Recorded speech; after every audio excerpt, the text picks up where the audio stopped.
All right, this is Josh with Alpine XC. Getting ready to start the race season this weekend, but not going to be racing. I thought we'd just do a quick clip. This is the 2022 250 XC, the KTM that I've been racing the last 2 years. This bike has 209 hours on it right now. It's just about to get a full engine overhaul. We had it out to the Mesquite race over just before Thanksgiving, and I ended up blowing it up.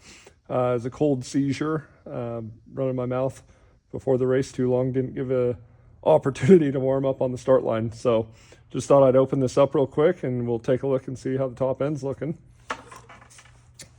As you can see, I got the other motor getting prepped for the new race season out of the 2024 bike that I just picked up. It's going to be hanging out here for a minute as well. Trying to get a couple things done before the February race. Okay, you can see right here we got beat up pretty good on that piston. We got chips and cuts all through that. So we're going to see what other damage is going on as we get the cylinder off.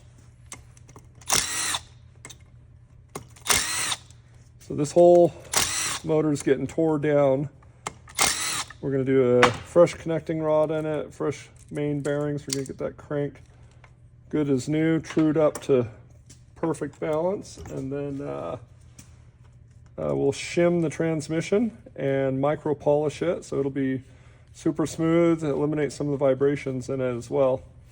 As far as the top end, we're going to end up doing some trim work to that factory head, and we're also probably going to get a TSP head coming as well, so we can do a couple different things on the dyno. The setup for this bike is going to be Get ECU for the new 300. We're running the TSP on the 250 currently, and have really enjoyed what South Bay Moto is able to get out of the bikes as far as power and kind of the delivery of it. Makes it a really raceable 250, and for the weekend riding, doing some single track stuff. It's been really awesome. So normally we try and blast them off a little cleaner when we're doing just a top end, right? But this bike, the whole thing's getting dunked and blasted, and since it's a full rebuild, I had the guys pop it out real quick so I could shoot a little video for you.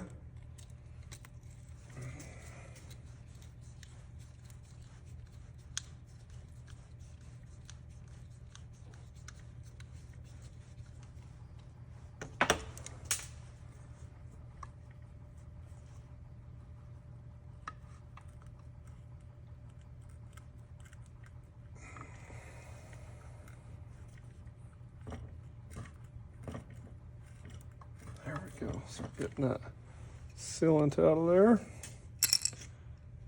These 21 and 22 KTMs, we saw a lot of power valve leaking here, and they did a one-piece gasket here that we then switched back to the older design. The 2020 and 2019 did a three-piece. So that's one thing that we put on the newer bikes just to clean them up a little bit and get less leaking out of that power valve.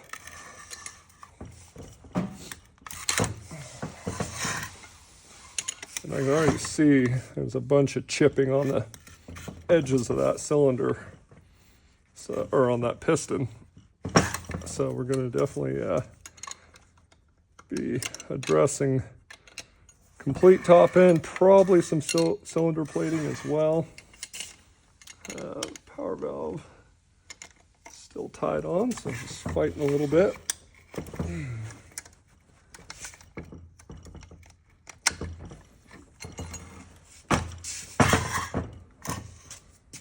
And again, this little clip right here gives people a lot of problems. If you put a little paper towel down in there, if you're not going to open that motor up, that'll save you.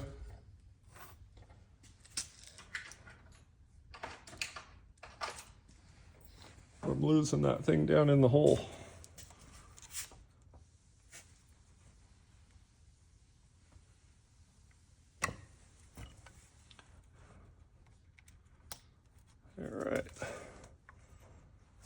that out of here. There we go. Once that power valve's freed up, makes it so we can get the wrench in there nice and easy. And we do like to return that clip to its home while we're chasing everything else around. So that can just live there. This last head bolt, cylinder bolt coming loose. See how bad I did on that. The race was just the Mesquite Grand Prix from Grassroots. I was trying to just get some training time there while we were on a little vacation, and yeah, I think I made it 2 minutes into the race before blew this sucker up. And then the next day I ended up going on a little family ride, and that's what shattered my collarbone. So it's kind of a slower start to the season. Everybody else should have their bikes prepped by now and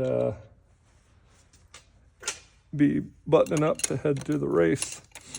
The season opener for Umora. It's again Mesquite, it's Grand Prix, and kind of gets things kicked off while it's still a little snowy up here in Salt Lake. All right. So nothing seized too bad in here. It's just wrecked that piston. Oh yeah.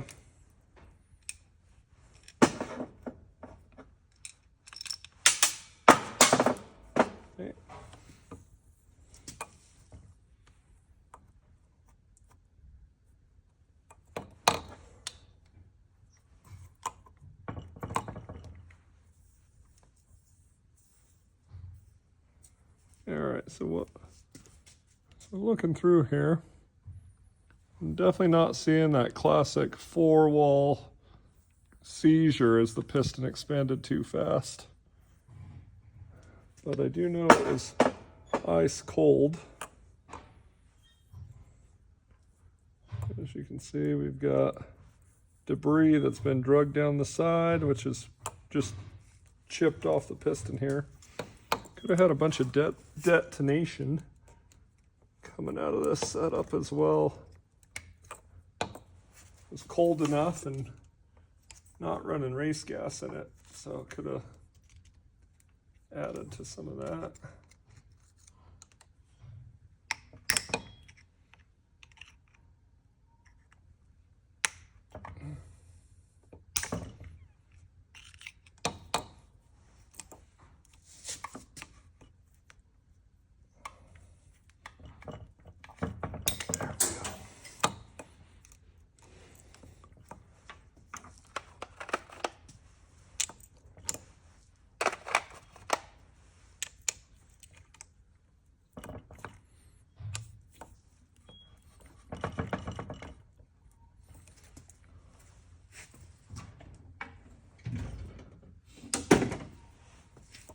All right, we'll see if we can get this wrist pin out and get a little closer look on the on this piston for you guys.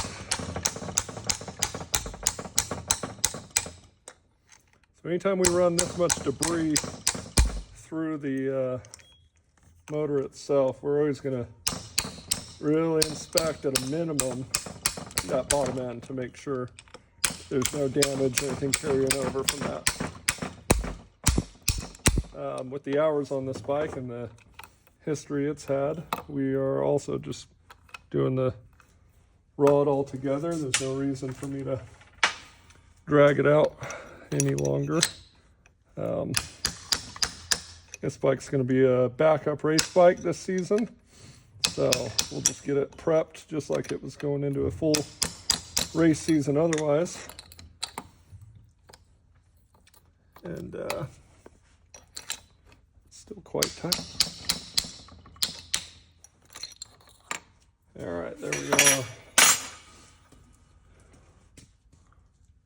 Okay, see how that edge is fractured completely off and really beat up with debris. We're not surprised at all. That's what we were expecting to find.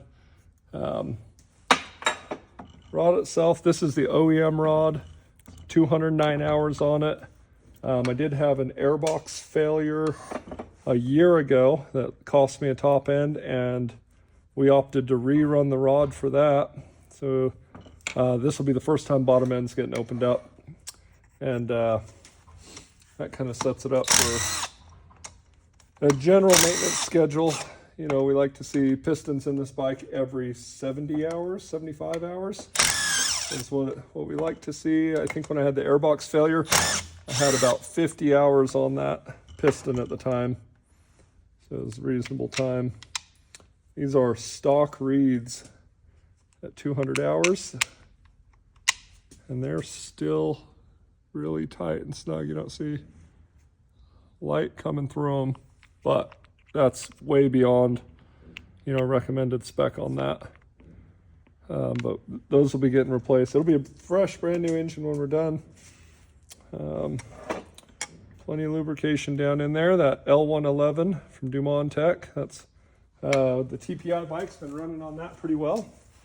We're going to be doing 32-to-1 Dumont Tech L111 and working on the dyno for the new 300. That's kind of been our go-to oil for the last couple of years. We also run that in our 50s and 65s, the mini stuff we're running for motocross. And that should cover kind of what we're looking to address. We're going to go new connecting rod, new main bearings. This transmission will be getting a micro polish as well. It was not done at new, just when I started the season. You know, the racer always comes last when he's the guy who runs the shop. We do have a month until the February race that we're looking to get out to, so we do have time to get the 300 build going. So that is what we were working on, and we'll give you an update when we get further on the 300.